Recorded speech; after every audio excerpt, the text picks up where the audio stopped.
Bismillahirrahmanirrahim. Assalamualaikum warahmatullahi wabarakatuh. Kaifahalukum anak-anak? Semoga dalam keadaan sehat dan dalam rahmat Allah subhanahu wa ta'ala. Amin ya rabbal alamin. Sebelum kita mulakan pembelajaran pada hari ini, marilah sama-sama kita mulakan dengan lafaz basmalah. Bismillahirrahmanirrahim. Allahumma inni as'aluka ilman nafi'an wa rizqan thayyiban wa amalan mutaqabbala. Amin ya rabbal alamin. Sebelum kita mulakan pembelajaran, kita akan review kembali pembelajaran sebelumnya. Nah, ini adalah sampel yang telah Ustadz ambil dari salah satu teman kalian, mewakili teman dari kelas 7C dan dari kelas 7D.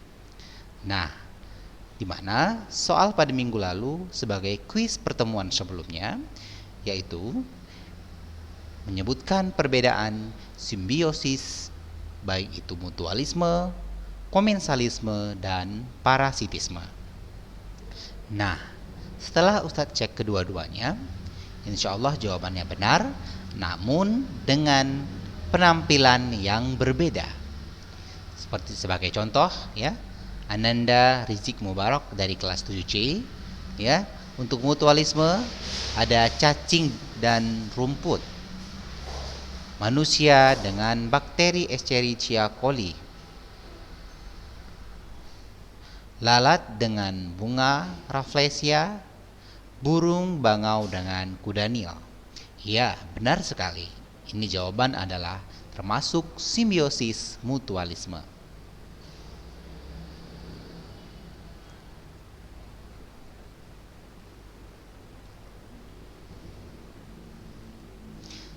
Nah, anak-anak, bagaimana dengan penyajian Ananda Azam dari kelas 7D?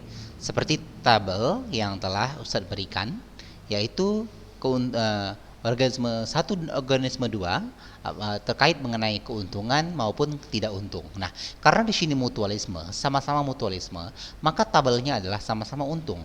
Ya, seperti itu. Jika berbeda, maka salah. Karena termasuk simbiosis mutualisme, yang satu untung dan yang lain juga untung. Kita lihat Ananda Azam, contohnya adalah burung jalak dengan kerbau, kupu-kupu dan lebah, kupu-kupu dan bunga.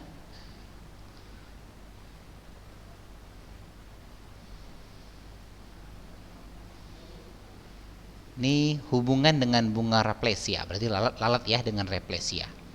Ya, benar. Nah, di mana simbiosis mutualisme dapat kita simpulkan bahwasanya, ya, hubungan atau simbiosis di mana satu makhluk hidup untung dan yang satu lagi juga untung, artinya sama-sama untung. Nah, selanjutnya komensalisme. Komensalisme di mana hubungan antara makhluk hidup di mana satu untung dan yang satu lagi tidak rugi dan juga tidak untung. Kalau membahasakannya tidak ada pengaruh ataupun tidak apa-apa. Seperti itu ya.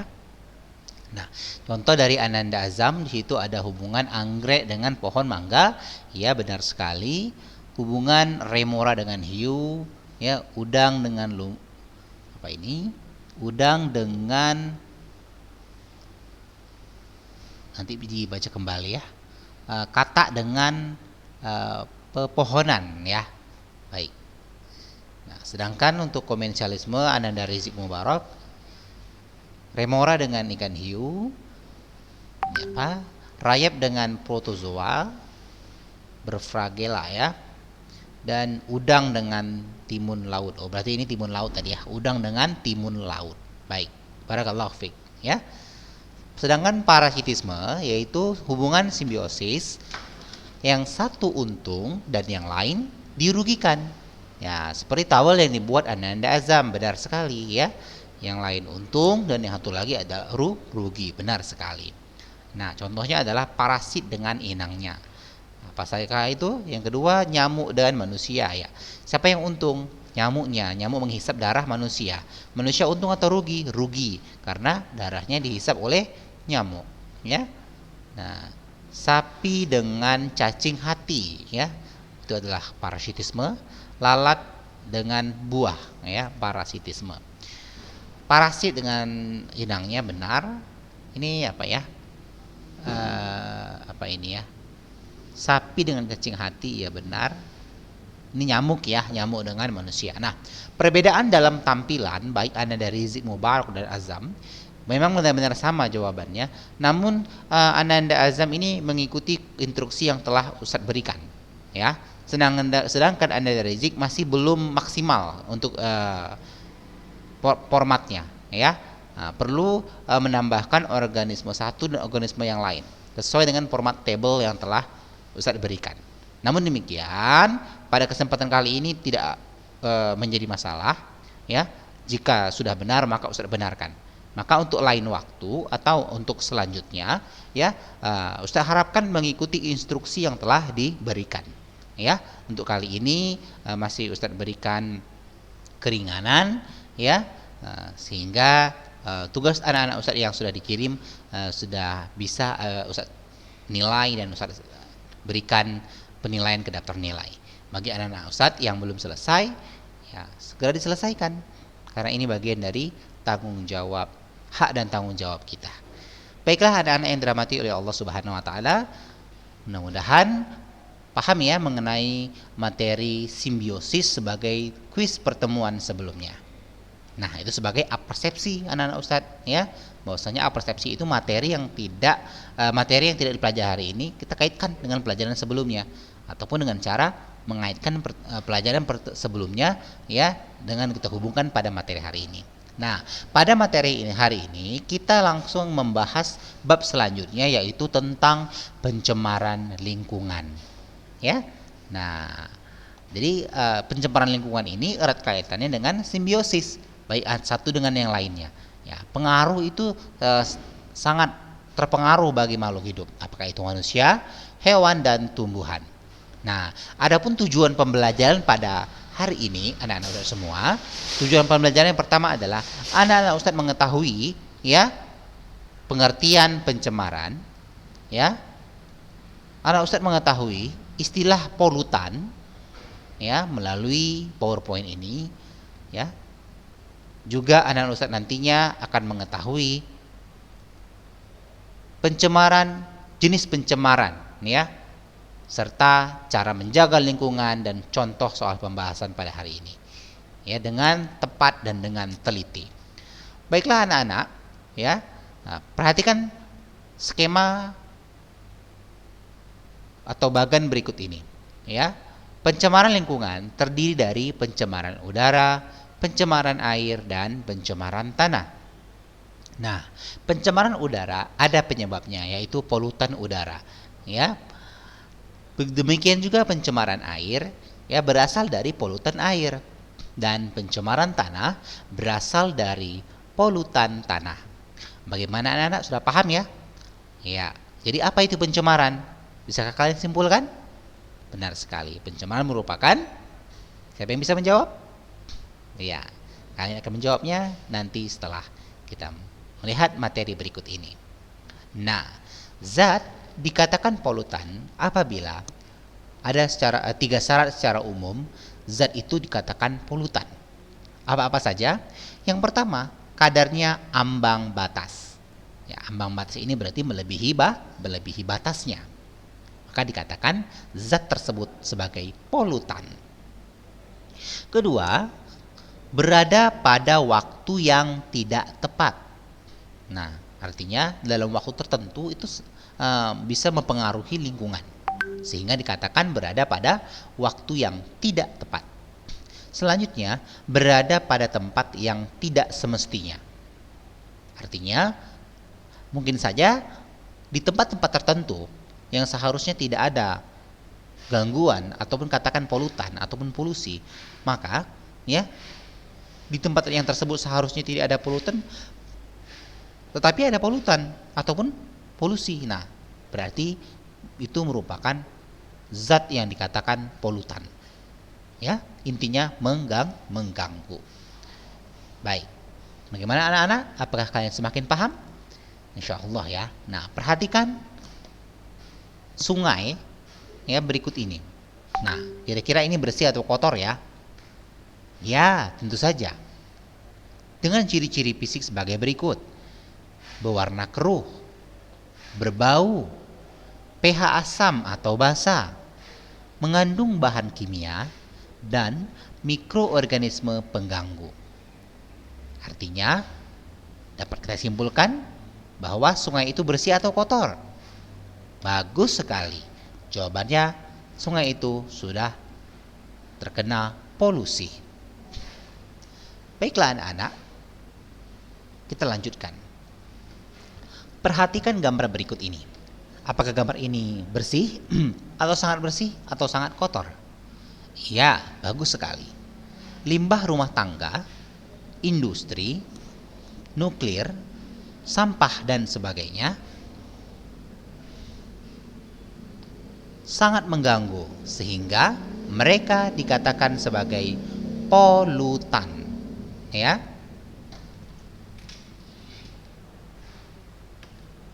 Nah, gas-gas seperti SO2, NO, CO2, CO, dan CFC merupakan polutan yang berbahaya bagi udara, benar sekali. Nah, jadi kalau kita review sejenak ya, dari awal tadi, ini polutan yang ada di air, benar sekali. Sedangkan gambar yang kedua, polutan yang ada di darat, ya. Nah, kalau kita balik ke ya pencemaran kita, ada pencemaran udara, pencemaran air, dan pencemaran tanah, maka ini merupakan pencemaran air, dan yang kedua adalah pencemaran tanah, serta yang ketiga adalah pencemaran udara. Ya, benar sekali. Bagaimana anak-anak? Apakah kalian sudah paham tentang pencemaran? Ya, insya Allah. Karena ini adalah sebenarnya materi sekolah dasar. Tapi kembali kita pelajari secara mendetail di kelas 7. Baiklah. Jika nanti kalian ada pertanyaan, silakan bertanya di Google Classroom ataupun via WhatsApp. Nah, anak-anak yang dirahmati oleh Allah Subhanahu wa Ta'ala, berarti kita semua dapat menyimpulkan makna dari pencemaran, yaitu polusi. Secara umumnya nanti bisa kalian lihat ya dari sumber-sumber yang lainnya. Nah, pencemaran berdasarkan zat pencemar, cara menjaga lingkungan, ya, ini akan kita pelajari selanjutnya di subbab ini. Anak-anak yang dirahmati oleh Allah Subhanahu wa Ta'ala, pencemaran fisik. Apa itu pencemaran fisik? Pencemaran fisik adalah pencemaran yang disebabkan oleh zat padat, zat cair, dan zat gas. Nah, berarti itu dikatakan pencemaran fisik. Artinya dapat kita lihat secara langsung. Contohnya saja, pencemaran fisik ya, antara lain pembuangan limbah industri atau asap kendaraan bermotor. Ini dapat kita rasakan ya dalam kehidupan sehari-hari. Katakan saja kota Medan yang sekarang banyak sekali asap kendaraan bermotor, asap pabrik dan lain sebagainya. Artinya ya, kota kita ternyata sekarang banyak terjadi pencemaran. Nah, baiklah anak-anak, kita lanjutkan. Yang pertama adalah pencemaran fisik tadi ya, jenis pencemarannya. Pencemaran yang kedua adalah pencemaran biologis. Ya, apa itu pencemaran biologis? Ada yang tahu anak-anak sekalian? Iya, benar sekali. Pencemaran biologis adalah pencemaran yang disebabkan oleh mikroba penyebab penyakit. Nah, contoh pada tempat pembuangan sampah akhir, selain terjadi pencemaran fisik, juga terjadi pencemaran biologi. Ya, jadi dapat kita simpulkan kalau fisik ya berarti bendanya yaitu asap, cair, dan gas ya. Mohon maaf, padat, cair, dan gas ya. Sedangkan pencemaran biologisnya disebabkan oleh mikroba penyebab penyakit. Bio artinya makhluk hidup ya. Baiklah. Selanjutnya adalah pencemaran kimiawi. Nah, bagaimana dengan pencemaran kimiawi? Nah, pencemaran kimiawi adalah pencemaran yang disebabkan oleh zat-zat kimia. Sehingga dikatakan kimiawi, diambil dari katanya, asal katanya adalah kimia. Misalnya senyawa DDT, ya, diklorodifenyl trichloroethane, merupakan pestisida raksa, ya. Artinya raksa ini merupakan penyakit, ya, yang dapat mengakibatkan penyakit, ya. Di Jepang biasanya banyak korban dari Minamata, yaitu, ya, penyakit yang ada di Jepang namanya Minamata, ya. Nah, seperti apa Minamata? Nah, anak-anak pasti penasaran, ya. Oke. Nah, cara menjaga lingkungan. Bagaimana ya cara menjaga lingkungan? Apakah anak-anak tahu? Sebenarnya sangat mudah sekali. Karena apa? Karena sebenarnya, ya, Al-Quran juga menjelaskan bahwa kerusakan di dunia ini, baik di bumi, di lautan dan sebagainya, itu merupakan sebab dari tangan-tangan manusia itu sendiri. Oleh sebab itu anak-anak, kita harus ambil kebalikannya. Bagaimana cara menjaga atau melestarikan lingkungan? Ya, manusia itu bisa memeliharanya. Di antaranya yang pertama, membuang sampah pada tempatnya. Jadi anak-anak, mulai hari ini jangan ada yang membuang sampah sembarangan. Letakkanlah atau buanglah sampah pada tempatnya. Kalau perlu, di rumah kita masing-masing sudah tersedia sampah, berbagai macam sampah. Atau tong sampah, ya, mohon maaf ya, tong sampah, bukan sampahnya anak-anak, tapi tong sampahnya. Misalnya, kita memisahkan sampah organik dan anorganik. Ada sampah pecah belah untuk misalnya ke jenis-jenis kaca. Ada sampah logam untuk jenis logam, ya. Agar, ya, penyaluran ataupun pembuangan sampah tersebut tepat sasaran, tepat pada tempatnya. Bagaimana anak-anak? Siap untuk membuang sampah sembarangan?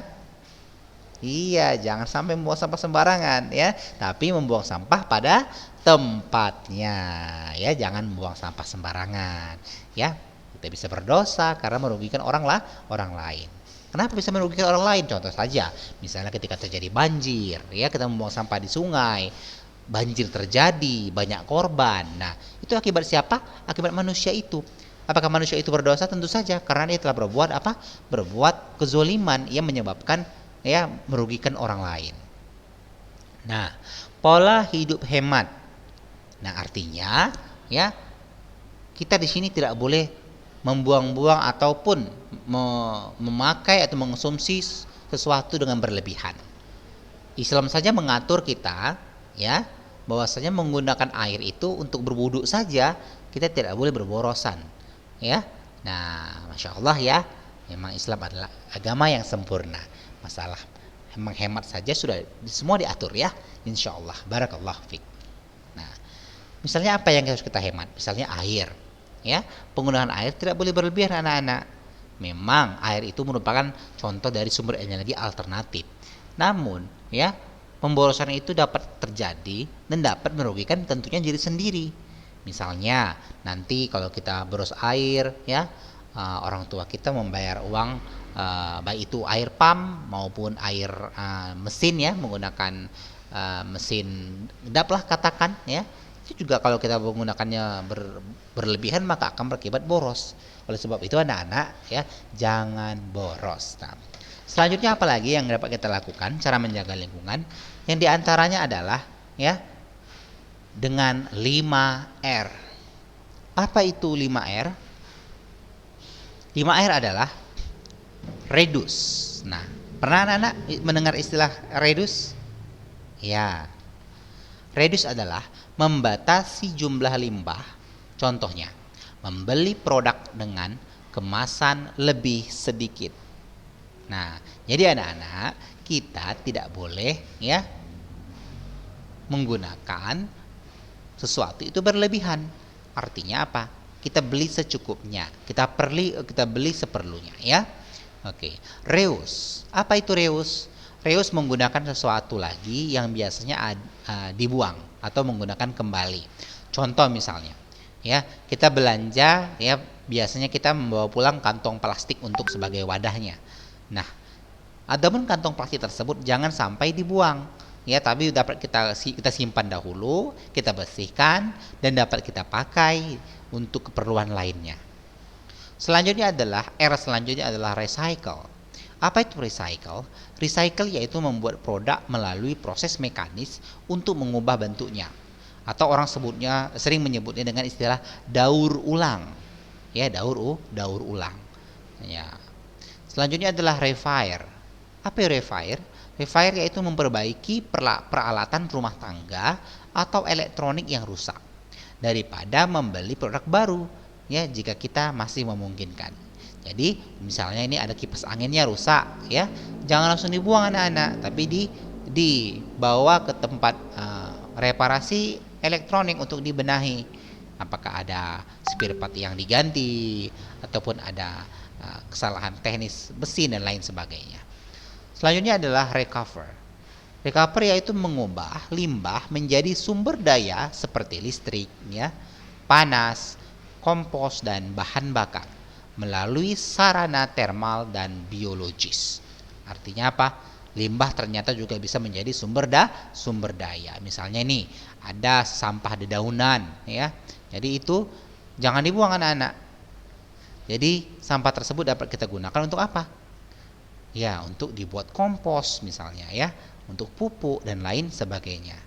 Nah, jadi mulai hari ini kita berpikir harus lebih terdepan ya, menggunakan sesuatu bahan yang tidak bisa kita pakai agar lebih menjadi berkualitas.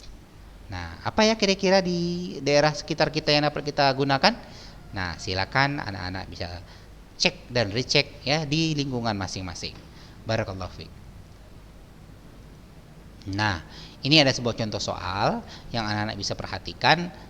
Contoh soalnya sangat mudah sekali ya, dan dapat kita jawab nantinya di latihan selanjutnya. Apa contoh soalnya? Pencemaran yang diakibatkan oleh bakteri termasuk dalam pencemaran. Siapa yang bisa jawab? Silakan. Ya, benar sekali. Jawabannya adalah pencemaran biologis. Kenapa jawabannya pencemaran biologis? Ada yang bisa menjelaskan? Bagus sekali. Karena di situ diakibatkan oleh makhluk hidup. Siapa yang mengakibatkan pencemaran tersebut? Iya, dia adalah bakteri. Ya, barakallahu fikum yang menjawab dengan benar. Yang belum bisa menjawab dengan benar, belajar lagi ya dengan giat. Baik, anak-anak yang dirahmati oleh Allah Subhanahu wa taala, sebelum kita ke kuis pada hari ini, kita simpulkan dulu materi pada hari ini, ya. Baik, siapa yang bisa menyimpulkan? Baiklah, kita sama-sama menyimpulkannya ya. Nah, adapun materi tentang pencemaran lingkungan pada hari ini, pencemaran lingkungan terdiri dari 3 macam, ya. Secara umum ya anak-anak Ustadz ya. Yang pertama adalah pencemaran udara, yang kedua pencemaran air, dan yang ketiga adalah pencemaran tanah, di mana pencemaran masing-masing ini diakibatkan oleh polutan.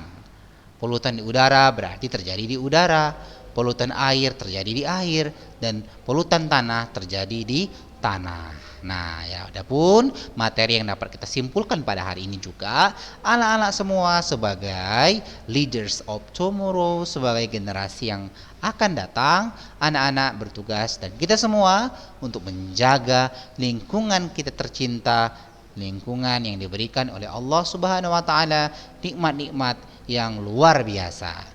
Nah, untuk menambah kepemahaman kita semua, anak-anak silakan ya kerjakan kuis berikut ini.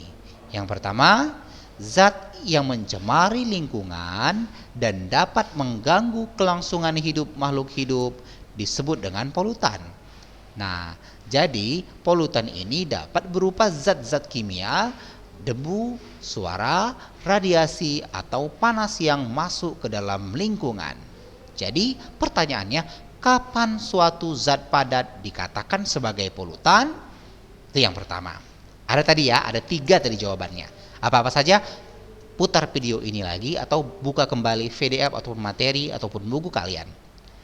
Pertanyaan yang kedua, Ini dua ya, Ustadz ya. Ya. Pertanyaan yang kedua. Nah, air limbah yang tidak dikelola dengan baik akan menimbulkan dampak yang tidak menguntungkan bagi lingkungan. Pertanyaannya, tuliskanlah dampak negatif dari pencemaran air tersebut. Ya, hanya minimal 3 ya, lebih boleh. Nah, jadi anak-anak Ustadz yang dirahmati oleh Allah Subhanahu wa taala, ya. Jadi, setelah kalian buat ringkasan, yang pertama jawab kuis pada hari ini, dan setelah dijawab jangan lupa difoto ya dan dikirimkan dia di Google Classroom seperti biasanya. Baiklah, terima kasih kepada anak-anak Ustadz semua. Jazakumullah khairan. Subhanakallahumma wa bihamdika asyhadu an la ilaha illa anta astaghfiruka wa atubu ilaik. Assalamualaikum warahmatullahi wabarakatuh.